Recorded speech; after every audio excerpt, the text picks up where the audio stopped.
Praise the Lord. இன்றைக்கு உங்களுக்கான ஆசீர்வாத வார்த்தை, அவர்களை குறித்து சொன்ன எல்லா நன்மையும் அவர்கள் மேல் வர பண்ணுவேன் என்று கர்த்தர் சொல்லுகிறார் என்று எரேமியா 32:42 சொல்லப்பட்டிருக்கிறது. வாக்குத்தத்தை கொடுத்துட்டாரே, ஆனா இன்னும் நிறைவேறலேன்னு சொல்லி கொண்டிருக்கலாம். ஆனா தேவன் கொடுத்த வாக்குத்தத்தம் உண்மை உள்ளது. அவர் நீதி உள்ளவர், கண்டிப்பா நீதியை சரி கட்டுறவரா இருக்கிறாரு. அப்படிப்பட்ட தேவன் உங்களுக்கு கொடுத்த வாக்குத்தத்தை நிறைவேறாம விட்டுருவாரா? அவர் எல்லா விதத்தையும் அவரால் செய்ய முடியும்ல. அப்படிப்பட்ட நம்ம தேவன் நம்ம கூட இருக்கிறாருன்றத எப்பொழுதுமே விசுவாசத்தோட நம்பிக்கொண்டு இருங்க. கண்டிப்பா தேவன் உங்க வாழ்க்கையில ஒரு அற்புதத்தை செய்ய வல்லவரா இருக்காரு.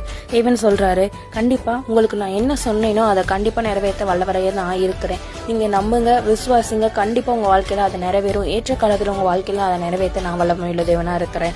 அவர் சொல்ற வார்த்தையை பிடித்துக் கொள்ளலாமே. நம்ம வாழ்க்கையில எவ்வளவுதான் கஷ்டங்களை பார்த்திருப்போம், எவ்வளவு பேரை நம்பி நம்ம ஏமாந்திருப்போம். ஆனா அவர் கொடுத்த வாக்கு தத்துவம் என்றென்றைக்குமே நிறைவேறாம போனதே கிடையாது. எல்லாருக்குமே நிறைவேற்றிருக்க தேவனா இருக்கிறாரு. கண்டிப்பா அவர் சொல்றாருன்னா அது கண்டிப்பா நம்ம வாழ்க்கையில நிறைவேறத்தான் போகுது. அதை நம்புங்க. தேவன் உங்க கூட இருந்து எல்லா விதத்தையும் வழிநடத்த வல்லவரா இருக்காரு. உங்க வாழ்க்கையில ஒரு அற்புத அதிசயம் கண்டிப்பா நடக்கும்.